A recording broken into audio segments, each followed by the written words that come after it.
परमाणु द्रव्यमान इकाई एवं मोल संकल्पना। परमाणु द्रव्यमान इकाई कार्बन परमाणु के 12वें भाग के बराबर होती है। एटॉमिक मास क्या होता है? इससे पता चलता है कि एक परमाणु का मास कार्बन के एक परमाणु के द्रव्यमान के 12वें भाग से कितना गुना ज़्यादा है। तो परमाणु द्रव्यमान कैसे पता करते हैं? तो एक परमाणु का द्रव्यमान बटे 1/12 गुना 6⁻12 परमाणु का द्रव्यमान। सिलिकॉन 14, आर्गन 18, पोटेशियम 19, कैल्शियम 20, लोहा 26, कॉपर 29, जिंक जस्ता 30, ब्रोमीन 35, चांदी जिसको अर्जेंटेनम कहते हैं 47, सोना 79 ओरम और सीसा प्लम्बम 82। तो इसका जो मतलब वेट होता है 28.09। लोहा का जो वेट होता है 55.84, तांबा का वेट 63.5, जस्ता का वेट 65.3, चांदी का वेट 107.8 और सोना का वेट 196.96। रदरफोर्ड का नाभिकीय सिद्धांत। तो सबसे पहले क्या है? मोल। तो किसी पदार्थ के परमाणु अणु अथवा आयन का एक निश्चित संख्या होता है जो कि 6.022 × 10⁻23 होता है, जिसको कि एवोगाड्रो नंबर कहते हैं। ये 6.022 × 10⁻23 क्या है कि 1 ग्राम में परमाणुओं की संख्या बताता है। ये परमाणु संरचना, इसके बारे में जॉन डाल्टन ने 1803 ईस्वी में बताया था। एटम क्या है? रासायनिक अभिक्रिया में भाग ले सकता है लेकिन स्वतंत्र नहीं रह सकता, तो उसको एटम कहते हैं। अणु क्या है कि यह स्वतंत्र रह सकता है और ये एटम का बना होता है। इलेक्ट्रॉन, मास लगभग 0 होता है इलेक्ट्रॉन का। प्रोटॉन क्या होता है? हाइड्रोजन के द्रव्यमान के बराबर होता है प्रोटॉन। परमाणु संख्या, तो इसमें Z है, P है और E है। तो Z क्या हो गया कि नाभिक में इकाई धन आवेशों की कुल संख्या Z कहलाती है और ये नाभिकीय आवेश भी होता है। और नाभिक में प्रोटॉनों की कुल संख्या = भी Z होता है और कक्षा में इलेक्ट्रॉनों की कुल संख्या के ये बराबर होती है। तो Z बराबर = प्रोटॉनों की संख्या और इलेक्ट्रॉन की संख्या। मैक्स प्लांक ने बताया था E = hv के बारे में। तो यहाँ पढ़ रहे थे। तो उदाहरण के लिए अगर कार्बन के नाभिक में प्रोटॉनों की संख्या 6 है तो एटॉमिक नंबर भी 6 ही होगा। द्रव्यमान संख्या, यह परमाणु संख्या से अलग होता है। A = P+N और N क्या होता है? न्यूक्लियनों की संख्या। परमाणुिक प्रतीक का निरूपण कैसे करते हैं? तो उदासीन परमाणुओं में नाभिक में प्रोटॉनों की संख्या इलेक्ट्रॉनों की संख्या के बराबर होती है। तो A हो गया द्रव्यमान संख्या और परमाणु संख्या, तो X Z A ऐसे लिखते हैं। यहाँ पर हम बोर ब्यूरी योजना 1921 ईस्वी में बोर और ब्यूरी ने दिया था। परमाणु की विभिन्न कक्षाओं में चक्कर लगाने वाले इलेक्ट्रॉनों की संख्या यानी कि मैक्सिमम 2 × n² हो सकती है। n क्या है? वो कक्षा है। परमाणु के सबसे बाहरी कक्षा में 8 से अधिक इलेक्ट्रॉन नहीं हो सकते हैं। परमाणु की सबसे बाहरी वाले कक्षा के पहले के कक्षा में 18 से ज़्यादा इलेक्ट्रॉन नहीं हो सकते हैं। किसी परमाणु के बाहरी कक्षा में 2 से अधिक और उससे पहले 9 से ज़्यादा इलेक्ट्रॉन तब तक नहीं हो सकते जब तक अंतिम से तीसरी कक्षा में इलेक्ट्रॉनों की संख्या 2n² के बराबर ना हो। कक्षा या सेल, अगर कोई भी इलेक्ट्रॉन कक्षा में गति करती है तो अपने ऊर्जा के साथ ही गति करती है। दूसरा बात है, जो नाभिक के सबसे नज़दीक कक्षा है उसमें सबसे कम ऊर्जा की आवश्यकता होती है। सबसे ज़्यादा ऊर्जा की आवश्यकता उस इलेक्ट्रॉन के कक्षा को होती है जो नाभिक से सबसे दूर है। इसे LKMNOPQ के द्वारा सूचित किया जाता है। L N यानी कि कक्षा 1 है, K यानी कि N = 1 और MN = 3। उपकक्षा या सबसेल, आधुनिक जानकारी के अनुसार प्रत्येक कक्षा में कई उपकक्षाएं होती है और ये SPDF द्वारा डिनोट किया जाता है। प्रत्येक उपकक्षा में इलेक्ट्रॉनों की मैक्सिमम संख्या निश्चित होती है और ये 2, 6, 10 और 14 के अनुसार रह सकती है। जैसे कि K में S उपकक्षा होता है, L में S और P उपकक्षा होता है, M में S, P and D उपकक्षा होता है और N में SPDF उपकक्षा हो सकता है। इलेक्ट्रॉनिक विन्यास, जिसको इलेक्ट्रॉनिक कॉन्फ़िगरेशन कहते हैं, कक्षा एवं उपकक्षा में इलेक्ट्रॉनों के वितरण को इलेक्ट्रॉनिक विन्यास कहते हैं। जैसे कि ये है सोडियम को 281 लिखा जाता है, तो 1s2 2s2 2p6 and 3s1। Magnesium को 282 लिखा जा सकता है, तो 1s2 2s2 2p and 3s2। और जैसे ये क्या है, कैल्शियम 2882 यानी कि 1s2 2s2 2p6 3s2 p6 and 4s2। संयोजी इलेक्ट्रॉन जिसको वैलेंस इलेक्ट्रॉन कहते हैं, बाहरी कक्षा में उपस्थित इलेक्ट्रॉनों की संख्या संयोजी इलेक्ट्रॉन कहलाती है। कोर इलेक्ट्रॉन क्या है, परमाणु के भीतर कक्षा में उपस्थित इलेक्ट्रॉनों की संख्या, जैसे कि 2 8 हो गया, 2 8 8 हो गया, और ये जो बाहर है वो संयोजी इलेक्ट्रॉन कहलाता है। तत्व के संयोजी इलेक्ट्रॉन और रासायनिक गुणों में संबंध। संयोजी इलेक्ट्रॉन की ऊर्जा सबसे अधिक होती है। संयोजी इलेक्ट्रॉन जो होता है, संयोजकता संयोजी इलेक्ट्रॉन पर निर्भर करता है। संयोजी इलेक्ट्रॉन समान है तो उसके रासायनिक गुण भी समान होंगे, उसके रासायनिक गुण भी क्या होंगे, समान होंगे। फिर है कि संयोजी इलेक्ट्रॉन विभिन्न और संयोजी रासायनिक मतलब कि संयोजी इलेक्ट्रॉन भिन्न है तो उसके रासायनिक गुण भी डिफरेंट हो सकते हैं। संयोजी इलेक्ट्रॉनों की संख्या आवर्त सारणी में उस तत्व संख्या के वर्ग के बराबर होती है। रासायनिक अभिक्रिया में संयोजी इलेक्ट्रॉन भाग लेते हैं और इसका एक अलग से संयोजी सेल होता है जो कि आवर्त सारणी में मौजूद होता है। क्वांटम संख्या क्या है? क्वांटम संख्या इलेक्ट्रॉन की स्थिति और ऊर्जा के बारे में बताती है। ऊर्जा जानने के लिए हमको कोश, सबकोश, कक्षक और चक्रण का पता होना चाहिए। समस्थानिक जिसको आइसोटॉप कहते हैं, इसमें परमाणु संख्या समान होती है और लेकिन द्रव्यमान संख्या जो होती है अलग अलग होती है, लेकिन इसका नाम क्या है, समस्थानिक, लेकिन इसका द्रव्यमान अलग होता है। द्रव्यमान संख्या के अलग अलग होने का मुख्य कारण नाभिक में न्यूट्रॉनों की संख्या का अलग अलग होना है। जैसे कि यहाँ पर क्या है, हाइड्रोजन 1 1, हाइड्रोजन 1 2, हाइड्रोजन 1 3। तो जिसका 1 है उसको कहते हैं प्रोटियम, जिसका 2 है उसको कहते हैं ड्यूटेरियम, और जो 3 है उसको कहते हैं ट्राइटियम। और जो ट्राइटियम होता है वो रेडियो एक्टिव गुण से सुसज्जित होता है। सिर्फ हाइड्रोजन के समस्थानिक का ही अलग अलग नाम है। जैसे ये कार्बन है, कार्बन C12, कार्बन C14। तो पोलोनियम का सर्वाधिक समस्थानिक है, लगभग 27 है। भौतिक गुण इसके अलग अलग होते हैं। रासायनिक गुण एक जैसे हो सकते हैं और इलेक्ट्रॉनों की संख्या हमेशा समान होती है। समभारिक आइसोटोप्स, इसमें मास नंबर सेम होता है और एटम नंबर जो होता है वो अलग अलग होता है, जिसमें प्रोटोनों, इसका कारण क्या है कि प्रोटोनों की संख्या का अलग अलग होना। जैसे ये आर्गन है, आर्गन 1840, आर्गन 1940 और कैल्शियम 2040, तो कई सारे मिल रहे हैं। उसी तरह क्या है, नाइट्रोजन 714, कार्बन 614, फिर है सोडियम 1124, मैग्नीशियम 1224। तो ये सारा मैच कर रहा है। इसके भौतिक गुण क्या होते हैं, अलग अलग होते हैं। रासायनिक गुण भी अलग अलग होंगे। संभारिक के भौतिक गुणों के समान या समान रहने के कारण परमाणु द्रव्यमान होता है।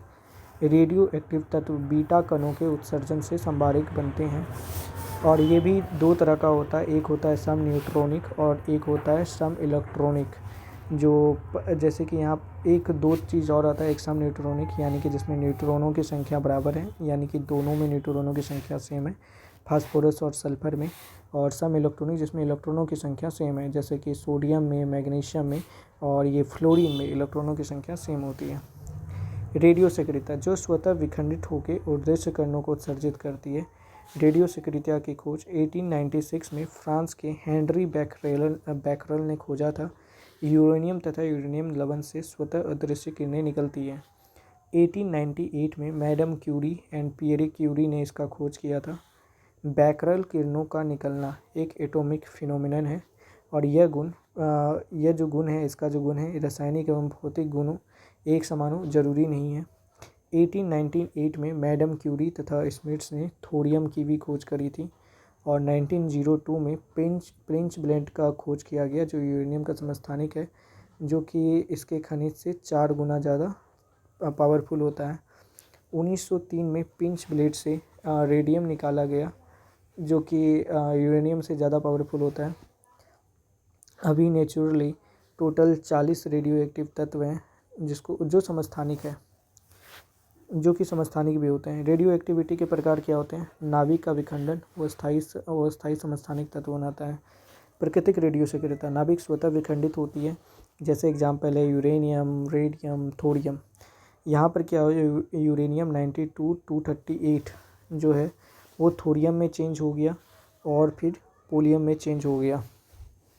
पोलियम नहीं है, प्रोटैक्टिनियम में चेंज हो गया, जो कि 234 और 234 है, ये 90 और 91। अच्छा, यानी कि यूरेनियम पहले थोरियम में चेंज होता है, फिर थोरियम से ये पोलोनियम में चेंज होता है, और पोलोनियम से फिर भी इसमें चेंज हो गया। कृत्रिम रेडियो सक्रियता। कृत्रिम तरीके से रेडियो सक्रिय का समस्थानिक तीव्र वेग वाले कणों से प्रहार किया जाता है तत्व को, तो ऐसा दिखता है।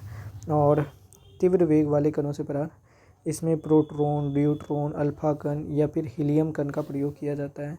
जब मैगजीन पे प्रहार करते हैं हीलियम का, जिसको अल्फा कण कहते हैं, तो एक अस्थायी और रेडियो एक्टिव तत्व सिलिकॉन 1427 तथा न्यूट्रॉन 0 और 1 मुक्त होता है। तो इसी तरह यही अभिक्रिया है। फिर ये एल्युमिनियम बनाता है, फिर ये इसमें से एक इलेक्ट्रॉन निकलता है जिसका कि द्रव्यमान 0 होता है, और ये पॉजिट्रॉन जिसको कहते हैं। रेडियो सक्रिय किरणें। 1902 ईस्वी में रदरफोर्ड ने रेडियो एक्टिव किरणों को विद्युत चुम्बकीय क्षेत्र एवं चुम्बकीय क्षेत्र में प्रभावित करा। तो कुछ किरण नेगेटिव ध्रुव की ओर मुड़ जाती है, तो उसको अल्फा रे कहते हैं। जो पॉजिटिव ध्रुव की ओर मुड़ जाती है उसको बीटा रे कहते हैं, क्योंकि ये नेगेटिव रे होता है। और कुछ किरण प्रभावित ही नहीं होती है और सीधा गमन करती है, जिसको क्या कहते हैं, उदासीन रे कहते हैं। इसको गामा किरण कहते हैं और इसमें कोई कण नहीं होता है। क्वालिटी, रेडियो एक्टिव किरण के गुण। तो अल्फ़ा, यानी कि अल्फ़ा जो होता है पॉजिटिव किरण होता है, और ये ऋण ध्रुव की ओर मुड़ती है। धन आवेशित कणों से बने होते हैं और अति सूक्ष्म कणों से बने होते हैं, और ये अत्यंत तीव्र वेग से यह कण रेडियो एक्टिव तत्व से निकलता है। तीव्रता ये प्रकाश के वेग का 1/10 होता है, एंड द्रव्यमान इसका बहुत ही ज़्यादा होता है, और इसलिए इसकी गतिज ऊर्जा भी ज़्यादा होती है। गैसों से अगर ये प्रभावित होगी तो उसे आयनित कर देगा, और द्रव्यमान ज़्यादा है इसलिए इसका वेधन क्षमता क्या है, कम है। ये 0.1 मिलीमीटर मोटी एल्युमिनियम परत इस रे को रोक सकती है, और ये कोशिका को नष्ट भी करता है। और ये किसका बना होता है, तो ये 2 प्रोटॉन और 2 न्यूट्रॉन का बना होता है, जिसको 4 AMU कह सकते हैं। और इसका वजन होता है 6.6 × 10⁻⁻27 kg, और इसमें 2 इलेक्ट्रॉन मेनली होता है। बीटा किरण। बीटा किरण जो है धन ध्रुव की ओर मुड़ती है और अत्यंत सूक्ष्म ऋणात्मक किरणें होती है, और इसमें इलेक्ट्रॉनों का प्रवाह जो होता है बीटा किरण के प्रवाह के तरह ही होता है। बीटा किरण का द्रव्यमान क्या होता है, हाइड्रोजन के मास का 1840, ठीक है। और इसका जो द्रव्यमान होता है 9.1 × 10⁻31 kg, और ये नेगेटिव चार्ज लेके घूमता है। और इसका वेग जो होता है प्रकाश के वेग का 9/10 होता है, और अल्फा कण के वेग का 9 गुना होता है। गतिज ऊर्जा, काइनेटिक एनर्जी, अल्फा कण से बहुत कम होता है क्योंकि इसका मास भी कम होता है, और आयतन क्षमता जो होता है अल्फा कण से कम होता है। आयतन नहीं, आयनित करने की क्षमता भी अल्फा कण से कम होता है। इसका उच्च वेग होता है, मास कम होता है, वेधन क्षमता भी काफ़ी ज़्यादा होता है, और इसको रोकने के लिए 0.01 मिलीमीटर एल्युमिनियम परत चाहिए होता है। जिंक सल्फाइड, क्या लिखा है, बेरियम प्लेटिनोसाइनाइड, ये क्या है, इसमें जब ये प्रभावित करा जाता है बीटा करण तो ये स्फुर दीप्ति उत्सर्जित करती है। इसमें विचलन अधिक होता है, यानी विद्युत क्षेत्र में अल्फा कण के मुकाबले ज़्यादा विचलित होती है। ये भी कोशिका को मेनली नष्ट कर देता है। गामा किरण की बात की जाए तो ये उदासीन है और इसमें विचलन नहीं होता है, और ये अति सूक्ष्म लघु तरंग दैर्ध्य वाली EM वेव होती है। इसमें कोई कण नहीं होता है। इसका जो वेग होता है प्रकाश के वेग के समान ही होता है, और इसकी जो मात्रा होती है 0 होती है, और इसमें जो अपद्रव्य होता है नॉन मटेरियल होता है। इसका वेग काफ़ी ज़्यादा तेज़ होता है, और इसकी वेधन क्षमता भी काफ़ी ज़्यादा होती है। इसका मुकाबला अल्फ़ा और बीटा रे के मुकाबले। और जिंक सल्फाइड पर इफेक्ट इसका नहीं पड़ता है। काइनेटिक एनर्जी कम होता है, इसलिए इसकी आयनित करने की क्षमता भी कम होती है। कोशिका पर ये नकारात्मक प्रभाव डालता है। रेडियो सक्रिय विखंडन स्वतः उत्सर्जित होती है। इसके साथ अल्फा, बीटा और गामा किरण निकलती है। रेडियो एक्टिव तत्वों के एटम अस्थायी होते हैं जो स्वयं ही विखंडित होते हैं। अल्फा कण और बीटा कण नाभिक में उत्पन्न होता है। अल्फा कण और बीटा कण नाभिक में उत्पन्न होता है। और रेडियो एक्टिव मतलब परिवर्तन, अल्फा परिवर्तन अल्फा कण से निकलने से होने वाला परिवर्तन है। बीटा परिवर्तन उसी प्रकार। जब अल्फा किरण निकलती है तो क्या होता है, तो एक नया तत्व बनता है, उसमें मूल परमाणु का द्रव्यमान 4 कम होता है और परमाणु संख्या 2 कम होती है। जैसे ये है रेडियम, इसका परमाणु संख्या 88 से 86 बन जाता है, 2 कम, और इसका ये द्रव्यमान है 288 जो कि 224 हो जाता है, यानी कि 4 कम सिर्फ अल्फा कण से निकलने से। और जब बीटा कण निकलती है तो क्या होता है, बीटा किरण निकलने से परमाणु का द्रव्यमान में तो कोई चेंज नहीं होता है, लेकिन परमाणु संख्या एक स्थान बढ़ जाती है। जैसे ये क्या है रेडियम, ये 88 से 89 हो गया, लेकिन इसके द्रव्यमान में कोई चेंज नहीं हुआ ये बीटा किरण के निकलने से। उसी तरह यहाँ पर क्या है, थोरियम है जो कि 90-234 होता है, बीटा किरण निकलने से ये क्या बन गया, प्रोटेक्टियम बन गया 91-234।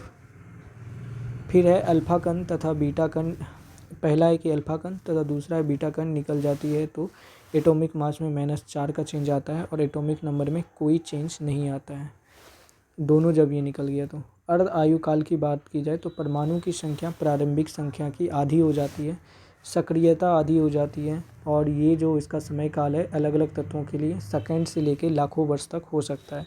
जैसे यहाँ पर पड़ा हुआ है पोलिनियम जिसका 84 to 114, इसका जो मतलब अर्ध आयु काल है 10⁻⁻4 सेकेंड है, जबकि यूरेनियम का यही अर्ध आयु काल 4.5 × 10⁻9 यानी कि 4.5 बिलियन वर्ष है। अर्ध आयु काल को सूचित किया जाता है Ty1/2 से, और इसका जो फार्मूला है 0.93 बाय गामा, 0.693 बाय गामा। ये जो गामा है वो विखंडन स्थिरांक कहते हैं। और औसत आयु कैसे निकालते हैं, तो 1/गामा। औसत आयु तथा अर्ध आयु में क्या संबंध है, तो औसत आयु बराबर क्या हो जाता है T1/2 यानी कि अर्ध आयु काल बटे 0.693। 1 यूनिट यानी कि 1 क्यू, इसका जो मात्रा होता है उसको कहते हैं, इसका जो यूनिट होता है वो 1 क्यूरी होता है, जिसको कहते हैं 3.70 × 10⁻10 यानी कि 37 बिलियन विखंडन पर सेकेंड, 3.70 × 10⁻10 विखंडन पर सेकेंड। रेडियो आइसोटोप डेटिंग क्या होता है, बहुत पुरानी चीज़ का एज पता करने के लिए रेडियो आइसोटोप डेटिंग का इस्तेमाल किया जाता है। और 3 टाइप ऑफ डेटिंग मेथड आता है, जैसे कि कार्बन डेटिंग में क्या होता है कि जीवाश्म और मृत पेड़ पौधों के बारे में पता लगाया जाता है, उसका एज पता लगाया जाता है। यूरेनियम डेटिंग में निर्जीव वस्तु का एज पता किया जाता है। और प्रोटेशियम, इसमें क्या होता है प्रोटेशियम आर्गन डेटिंग विधि, इसमें क्या होता है बहुत पुरानी चट्टान का एज पता किया जाता है। समस्थानिक का उपयोग कब होता है, तो मेडिसिन में ट्रेसर के रूप में होता है, ज़मीन के अंदर पाइपलाइन में अगर छेद करना हो तो अब यूज हो सकता है। पौधों में उर्वरक का काम जानने के लिए, और कैंसर के कोशिका को नष्ट करने में कोबाल्ट 2760 का इस्तेमाल होता है। पाचन तंत्र का अध्ययन करने में रेडियो एक्टिव जो सोडियम होता है रक्त के परिसंचरण तंत्र के रक्त प्रवाह का वेग पता करने के लिए।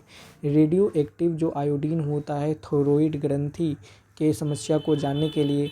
रेडियो एक्टिव फास्फोरस जो होता है वो अस्थि रोग के लिए होता है।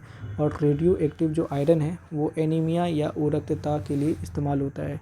यूरेनियम जो होता है यूरेनियम से पृथ्वी की आयु का पता चलता है। और जो कम रेडियो एक्टिव तत्व हैं उसका इस्तेमाल अनाज एवं फल में कीटनाशक के रूप में इस्तेमाल हो सकता है। नाभिकीय विखंडन के बारे में बात की जाए तो जब यूरेनियम में मतलब कि न्यूट्रॉन से प्रहार करते हैं तो 2 तत्व प्राप्त होता है, एक होता है बेरिलियम और दूसरा होता है क्रिप्टॉन, ठीक है। तो और इससे फिर से 3 नए न्यूट्रॉन बनते हैं और बहुत ही बड़ी मात्रा में एनर्जी भी बनता है, जिसको E=mc फार्मूला से डिनोट किया गया है। और मंद वेग के न्यूट्रॉन से प्रभावित किया जाता है। यहाँ पर नाभिकीय संलयन क्या होता है, इसको होने के लिए 10 लाख डिग्री सेल्सियस होना चाहिए। इसी से हाइड्रोजन बम बनता है जो कि 10⁻⁻6 गुना ज़्यादा पावरफुल होता है शायद। और जब इसमें हीलियम मतलब हाइड्रोजन का एकम, हाइड्रोजन का ये 3 मिलता है तो एक हीलियम तत्व बनाता है और एक मतलब कि न्यूट्रॉन उत्सर्जित होता है और बड़ी मात्रा में एनर्जी निकलता है। न्यूट्रॉन मुक्त होकर पुनः प्लूटोनियम एवं यूरेनियम पर प्रहार करती है। तो इस तरह नाभिकीय संलयन चलता रहता है। नाभिकीय ऊर्जा का उपयोग क्या है? नाभिकीय ऊर्जा का प्रयोग विखंडन में होता है। मंद न्यूट्रॉन से भाप बना के टरबाइन में इस्तेमाल होता है ताकि एनर्जी बने। वायुयान में, जहाज में, पनडुब्बी में और रॉकेट में भी नाभिकीय ऊर्जा का यूज होता है। एटॉमिक रिएक्टर की बात की जाए तो नाभिकीय ऊर्जा ऊष्मा ऊर्जा में परिवर्तित होती है और ऊष्मा ऊर्जा विद्युत ऊर्जा में चेंज होता है। एटॉमिक रिएक्टर कोर में होता है और मंदक के लिए DTO यानी कि भारी जल या ग्रेफाइट का इस्तेमाल होता है। जब DTO यूज होता है तो स्विंग पूल रिएक्शन होता है। और ग्रेफाइट क्या है? एटॉमिक पाइल के रूप में यूज होता है। शीतलक सोडियम तथा पोटासियम का द्रवित मिश्र धातु होता है। और परिरक्षण नियंत्रक क्षार और कैडमियम क्षार के द्वारा होता है परिरक्षण। यूजेस क्या है? कई समस्थानिक प्राप्त होता है जिसका इस्तेमाल मेडिकल, साइंस, खेती और उद्योग में किया जा सकता है। अब आते हैं रासायनिक बंधन के बारे में। तो रासायनिक बंधन क्या है कि अणु की विशेष ज्यामितीय आकार होती है। अक्रिय गैस के बारे में बात करते हैं जिसके बाहरी कक्षा में 8 इलेक्ट्रॉन होता है, अष्टक वो अक्रिय गैस है। तो ये क्या है? Helium, neon, argon, krypton, xenon और रेनॉन। इसका कोई किसी से रिएक्शन नहीं होता है। सिर्फ हीलियम के बाहरी कक्षा में 8 इलेक्ट्रॉन नहीं होता है, फिर भी वो अपना अष्टक पूरा कर लेता है। अक्रिय अवस्था और स्थायी अवस्था है। प्रत्येक तत्व जो हम देखते हैं वो अष्टक होता है। जो इलेक्ट्रॉन के हो जाने से भी एटम अस्थायी जो 2 इलेक्ट्रॉन के हो जाने से भी एटम अस्थायी हो सकता है जब एटम के महत्तम कक्षा में के बाद कोई भी सेल ना हो। अणु जो है एक परमाणुमुख होता है, यानी कि अणु एवं परमाणु का एक समान होता है। अक्रिय गैसों को छोड़ के बाकी सभी तत्व अस्थायी होता है तथा वो इलेक्ट्रॉन लेकर या इलेक्ट्रॉन देकर अस्थायी बनता है या फिर इलेक्ट्रॉन साझा करके भी अस्थायी बनाता है। जो इलेक्ट्रॉन लेकर या ग्रहण कर अस्थायी बनता है वो ऋणी हो जाता है, तो उसको ऐसे डिनोट करते हैं। और जो इलेक्ट्रॉन देता है वो मतलब धनायन हो जाता है, N+ से डिनोट करते हैं। यह नेगेटिव चार्ज होता है। प्रायः उधातु के आयन ऋणायन होते हैं। प्रायः जो उधातु के आयन होते हैं वो ऋणायन होते हैं और जो धातु होते हैं वो धनायन होते हैं। जो इलेक्ट्रॉन देकर आयन बनाता है वो धनायन होता है।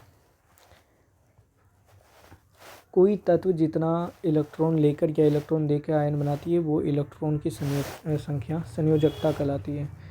रासायनिक बंधन 2 प्रकार की होती है। एक है विद्युत संयोजक बंधन या आयनिक बंधन।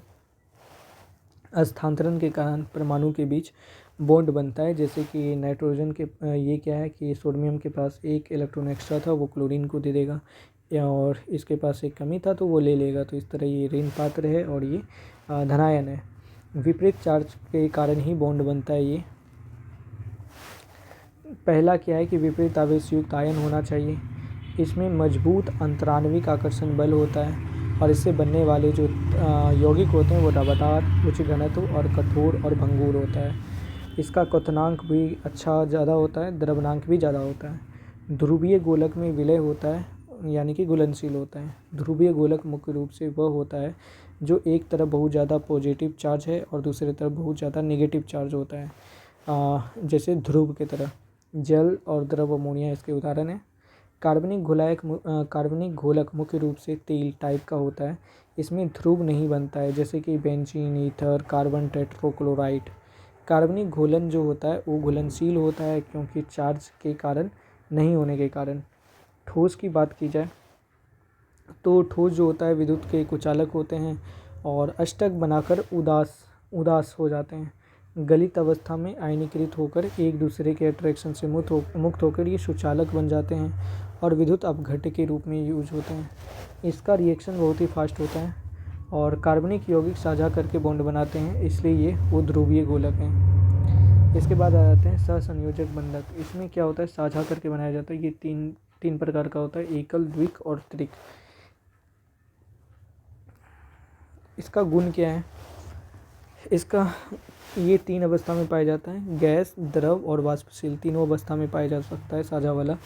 और इसका द्रवणांक काफ़ी कम है, क्वथनांक भी काफ़ी कम है और इसलिए विद्युत आकर्षण बल भी काफ़ी कम है। ये जल में नहीं घुलता है परंतु कार्बनिक विलायक घुल जाता है। ये जल में नहीं घुलेगा, ये दूसरा है कि द्रव अवस्था में विद्युत के कुचालक होता है। द्रव अवस्था में विद्युत का कुचालक होता है क्योंकि आयन में नहीं टूटता है, क्योंकि ये आयन है ही नहीं। एक्सेप्शन क्या है, HCl और NH3, ये सुचालक आयन है, ठीक है। और इसका रिएक्शन कैसे होता है, तो बहुत धीरे धीरे इसका रिएक्शन होता है।